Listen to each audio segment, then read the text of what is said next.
اس میثاق میں فرشتے بھی گواہ تھے۔ حضرت عمر رضی اللہ تعالیٰ عنہ سے مروی ہے کہ حضور اکرم صلی اللہ علیہ وآلہ وسلم نے فرمایا کہ اللہ تعالیٰ نے حضرت آدم علیہ السلام کو پیدا کر کے ان کی پیٹھ پر جب ہاتھ پھیرا تو ذریت نکلنا شروع ہو گئی، تو فرمایا کہ فلاں فلاں تو جنتی ہے، کیونکہ اہل جنت ہی کا سا عمل کریں گے یعنی نیک عمل کریں گے، اور یہ دوزخی ہیں کیونکہ یہ بد عمل کرنے والے ہوں گے۔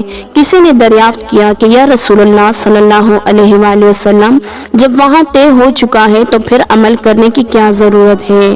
فرمایا اللہ کا وہی بندہ جنت کے لیے پیدا کیا گیا جس کے عمل جنتیوں کے ہوں گے، اور دوزخی وہی ہوگا جو دوزخیوں کے کام کرے اور اسی عمل پر قبل از دم توبہ دم ٹوٹے، یعنی توبہ کرنے کی توفیق بھی نہ ملے۔ حضور صلی اللہ علیہ وآلہ وسلم نے فرمایا کہ جب روح سلبی آدم علیہ السلام سے ظاہر ہوئی تو ہر انسان کے ماتھے پر ایک روشنی چمک رہی تھی۔ تمام ذریت کو حضرت آدم علیہ السلام کے سامنے پیش کیا۔ حضرت آدم علیہ السلام نے دریافت کیا کہ اے رب یہ کون ہے؟ فرمایا یہ تمہاری اولاد ہے۔ حضرت آدم علیہ السلام نے دریافت کیا یا رب یہ کون ہے؟ فرمایا یہ داؤد ہے۔ حضرت آدم علیہ السلام نے دریافت کیا ان کی عمر کیا ہے؟ تو فرمایا 60 سال ہے۔ حضرت آدم علیہ السلام نے کہا اے رب میں نے اپنی عمر سے 40 سال ان کو دے دیے۔ جب حضرت آدم علیہ السلام کی عمر مکمل ہوئی اور ملک الموت فرشتہ آیا تو حضرت آدم علیہ السلام نے کہا ابھی تو میری عمر 40 سال باقی ہے۔ تو جواب دیا یہ 40 سال آپ نے اپنے بیٹے داؤد علیہ السلام کو نہیں دیے تھے؟ حضرت آدم علیہ السلام نے انکار کر دیا کیونکہ حضرت آدم علیہ السلام بھول گئے تھے۔ یہی بھول چوک اب اولاد آدمی میں بھی ہے۔ حضرت آدم علیہ السلام نے اپنی ذریت دیکھی، اس میں بیمار، جزامی برس والے، اندھے وغیرہ سب تھے۔ انبیاء علیہ السلام سراپا نور تھے۔ میثاق کے عہد پر آسمان اور زمین بھی گواہ ہوئے تاکہ قیامت کے دن کچھ عذر نہ ہو۔ حضرت آدم علیہ السلام نے اپنی ذریت میں غنی، فقیر، خوبصورت اور بدصورت سب دیکھے۔ میثاق کے وعدے، قول، اقرار اور گواہی کو پروردگار عالم جل جلالہ نے حجر اسود میں امانت کر کے رکھ دیا تھا۔ حضرت علی رضی اللہ تعالیٰ عنہ سے روایت ہے کہ جو کوئی حج کرے گا حجر اسود اس کی گواہی دے گا۔ حضرت آدم علیہ السلام نے جب اپنی اولاد دیکھی تو عرض کیا اے رب یہ دنیا میں کس طرح سمائیں گے؟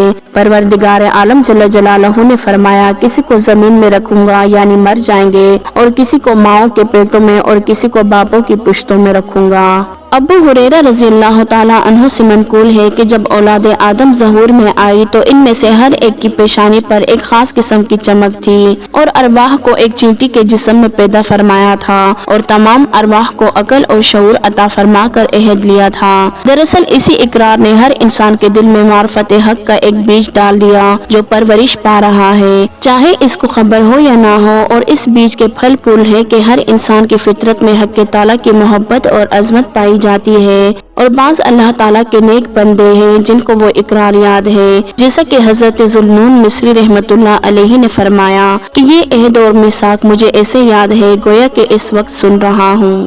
حضرت آدم علیہ السلام کی تخلیق کے بعد آپ علیہ السلام کو تمام کائنات سے روشناس کرایا گیا، کیونکہ جب تک ان کو تمام اشیاء کا اور ان کے خواص کا علم نہ دیا جاتا تو وہ زمین کی نیابت اور خلافت کا فریضہ ادا نہیں کر سکتے تھے۔ اس کی مثال بالکل ایسے ہے کہ جب کسی شخص کو کسی ضلع یا تحصیل کا حاکم بنا دیا جاتا ہے تو اس کو وہاں کے تمام تفصیلی حالات سے آگاہ کیا جاتا ہے، ورنہ وہ حکومت کے صحیح فرائض انجام نہیں دے سکتا۔